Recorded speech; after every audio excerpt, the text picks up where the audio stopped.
Assalamualaikum warahmatullahi wabarakatuh. Perkenalkan, nama saya Abel Aryosagi dari kelas TBI 2B, NIM 2011230043, mata kuliah UAS Psikologi Pendidikan. Dosen pengampu Ibu Dita Lestari, MPSI. Assalamualaikum warahmatullahi wabarakatuh. Waalaikumsalam warahmatullahi wabarakatuh. Selamat siang adik-adik. Siang, Kak. Bagaimana kabar kalian pada siang hari ini? Alhamdulillah baik. Alhamdulillah ya, kalau sehat. Ada yang sudah kenal kakak? Belum. Oke, baiklah. Di sini kakak akan memperkenalkan diri dulu. Perkenalkan, nama kakak Abed Aryosagi. Di sini kakak mengajar mata pelajaran psikologi pendidikan. Sebelum kita memulai pelajaran pada siang hari ini, alangkah baiknya kita berdoa dulu. Ketua kelas, silakan dipimpin doanya. Sebelum kita mulai pelajaran, marilah kita berdoa dulu. Berdoa mulai. Doa selesai. Oke. Sebelum kita memulai pelajaran pada siang hari ini, kakak akan mengabsen dulu kehadiran kalian. Tira Patricia, Hadir. Sri Wahyuni, Hadir. Ralista. Hadir. Oke, baiklah. Berarti hadir semua ya? Iya. Oke. Baiklah. Langsung saja kita ke pembahasan materi. Materi kita kali ini mengenai memberikan pemahaman mengenai minat dan motivasi dalam pembelajaran. Oke, langsung saja kita ke pembahasan ya adik-adik. Di sini kita membahas materi memberikan pemahaman mengenai minat dan motivasi dalam pembelajaran.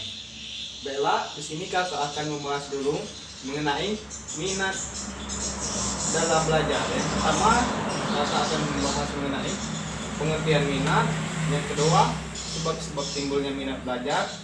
Dan yang ketiga, cara membangkitkan minat belajar.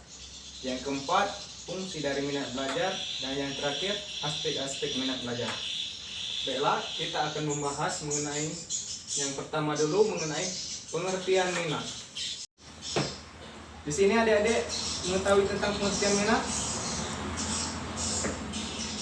Belum ya?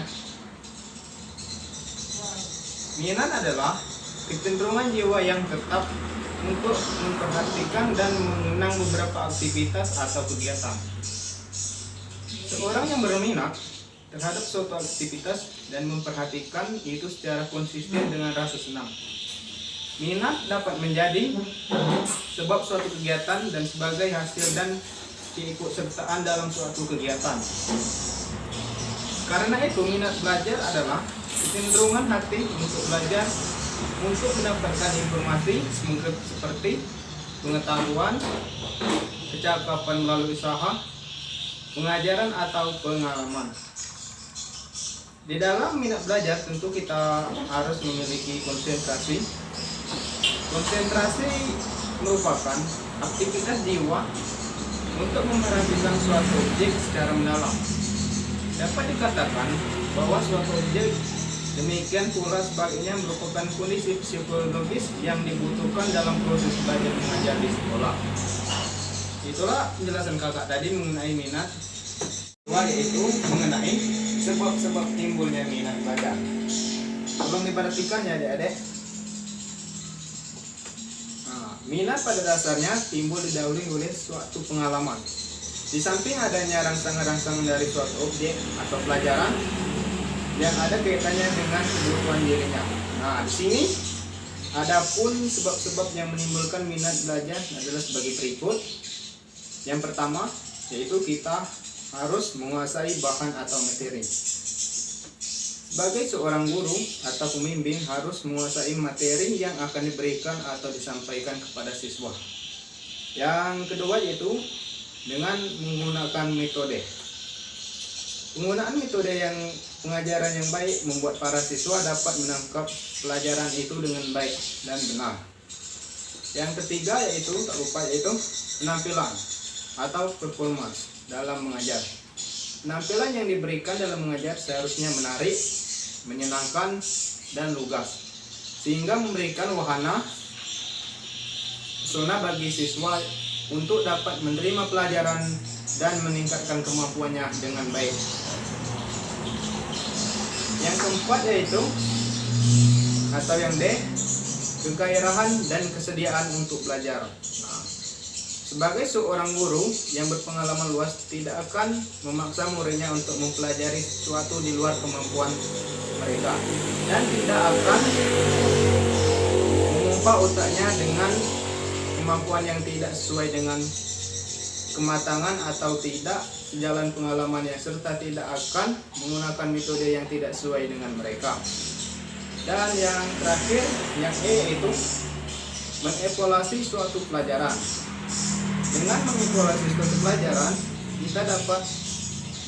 kita itu sangat penting bagi kita, karena suatu pelajaran yang penting bagi seorang guru untuk mengetahui sejauh manakah hasil proses belajar mengajar peserta didik mereka. Yang ketiga yaitu cara membangkitkan minat belajar. Tentu bagi seorang guru harus benar-benar tahu bagaimana cara membangkitkan minat belajar seorang siswa. Membangkitkan minat belajar siswa merupakan hal yang berkaitan dengan peranan seorang guru sebagai kunci dalam proses belajar mengajar. Yang keempat yaitu fungsi dari minat belajar. Di sini banyak faktor yang dapat mempengaruhi kuantitas dan kualitas perolehan pembelajaran siswa. Minat dapat mempengaruhi kualitas pencapaian belajar siswa dalam bidang studi tertentu. Di sini secara lebih rinci arti dan peranan penting minat dalam kaitannya dengan pelaksanaan belajar atau studi ialah: yang pertama, minat melahirkan perhatian semerta-merta. Perhatian seorang terhadap suatu hal dapat dibedakan menjadi dua macam, yaitu yang pertama, perhatian yang serta-merta, dan yang kedua, perhatian yang dipaksakan.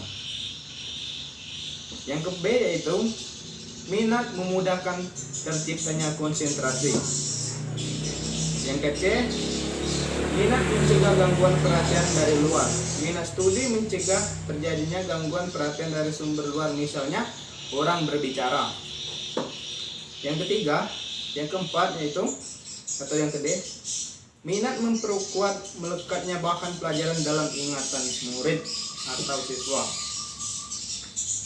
Yang kelima, minat memperkecil kebosanan belajar dalam diri sendiri. Nah, itulah mengenai fungsi dari minat belajar tadi. Langsung saja kita ke yang terakhir, yaitu pembahasan mengenai aspek-aspek minat dalam belajar.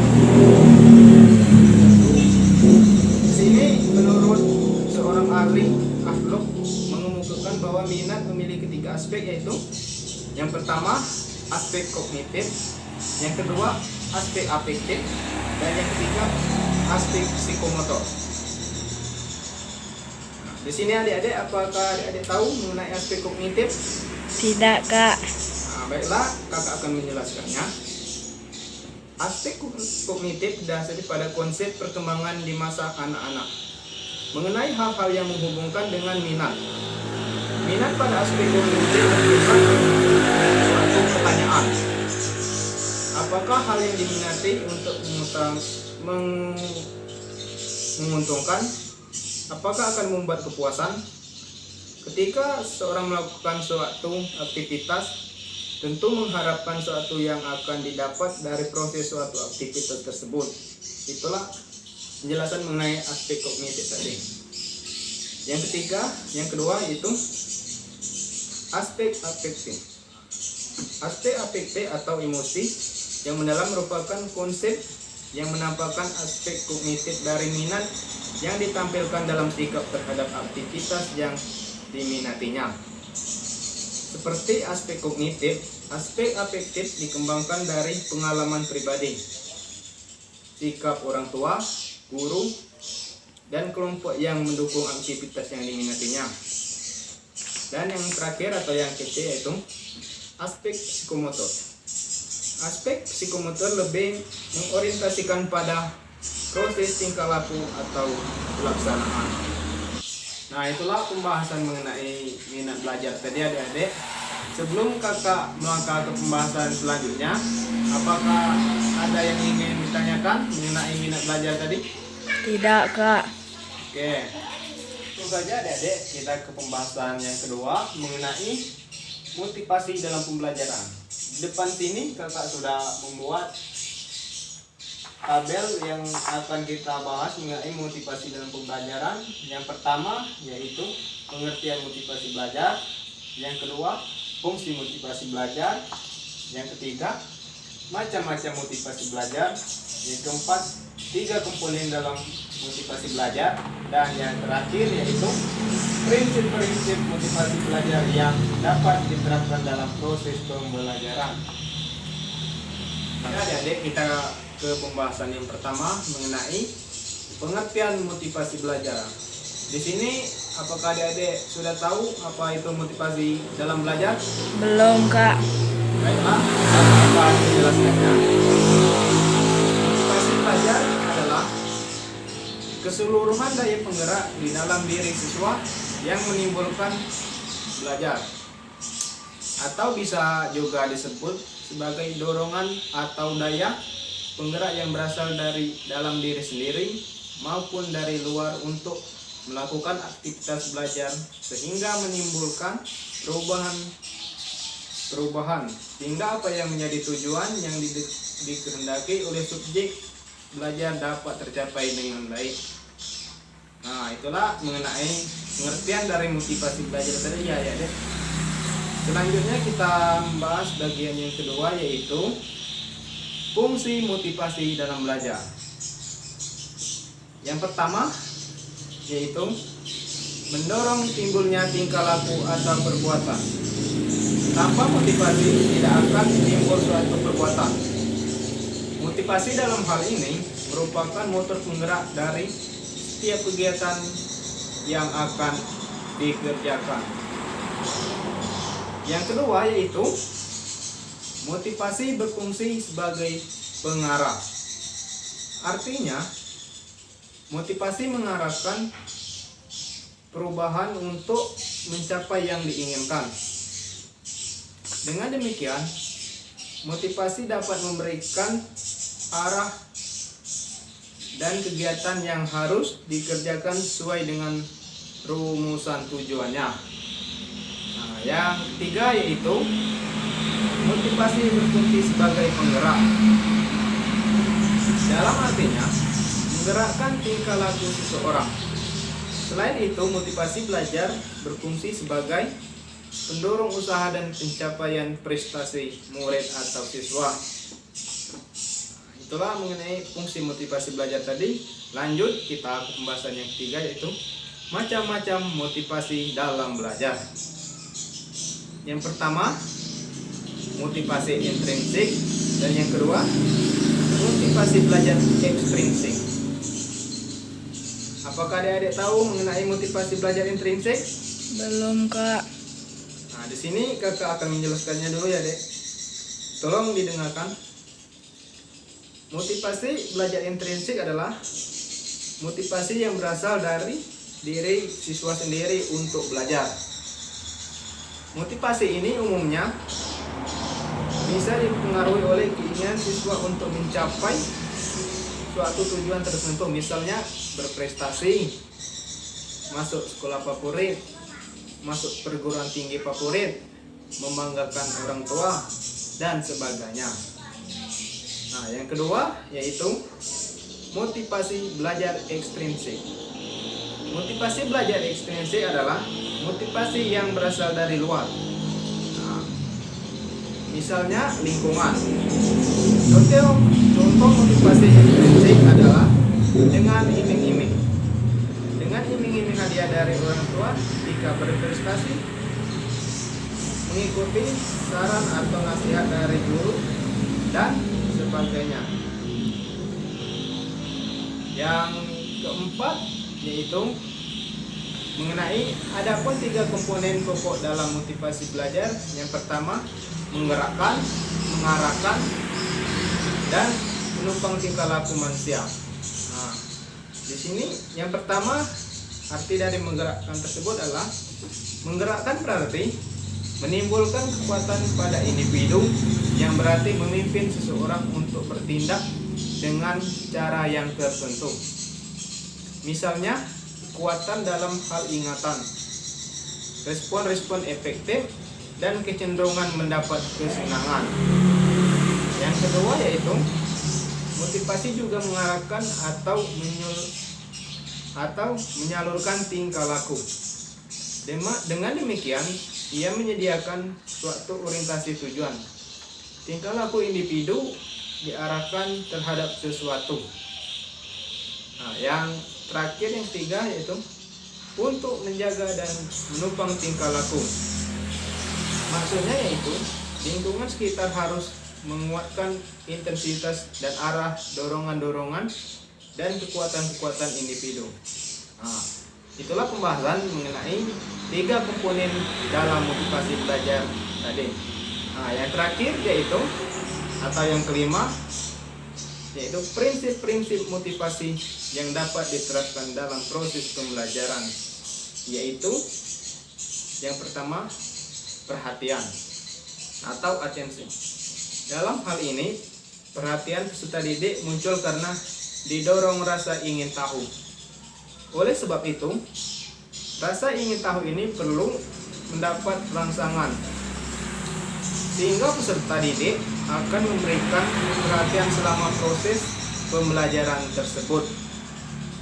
Yang kedua yaitu relevansi. Dalam hal ini, relevansi menunjukkan adanya hubungan materi pembelajaran dengan kebutuhan dan kondisi peserta didik tersebut. Motivasi peserta didik akan terpelihara apabila mereka menganggap bahwa apa yang dipelajari memenuhi kebutuhan pribadi atau bermanfaat sesuai dengan nilai yang dipegang. Yang ketiga, itu harus percaya diri. Prinsip yang berlaku dalam hal ini adalah bahwa motivasi akan meningkat sejalan dengan meningkatnya harapan untuk berhasil seorang siswa atau murid tersebut. Harapan ini seringkali dipengaruhi oleh pengalaman sukses di masa lampau. Motivasi dapat memberikan ketekunan untuk membawa keberhasilan atau prestasi.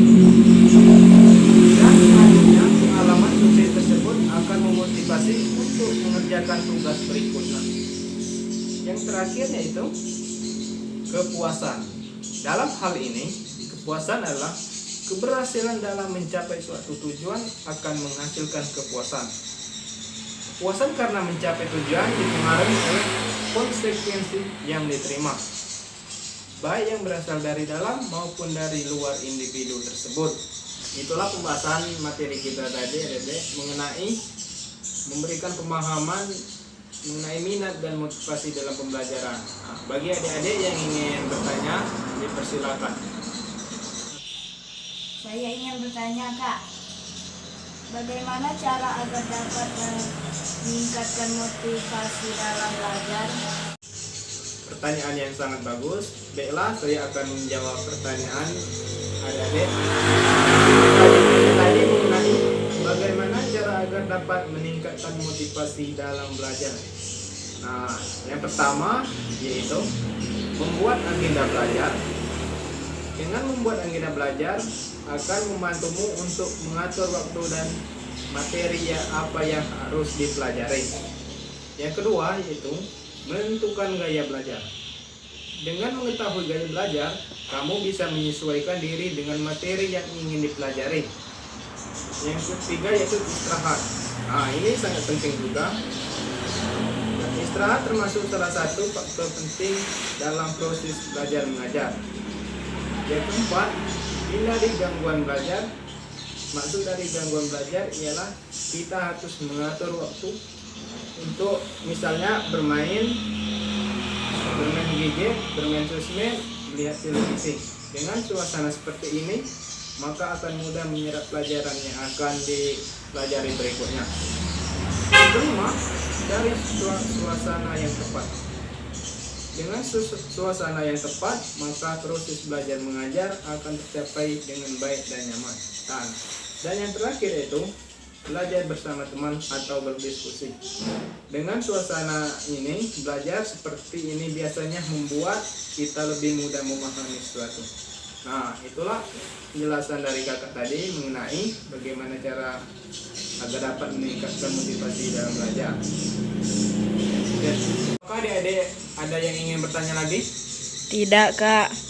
Nah, baiklah, kalau tidak ada yang ingin bertanya lagi, kita cukupkan dulu pelajaran untuk hari ini. Kakak akhiri. Assalamualaikum warahmatullahi wabarakatuh. Waalaikumsalam warahmatullahi wabarakatuh. Oke.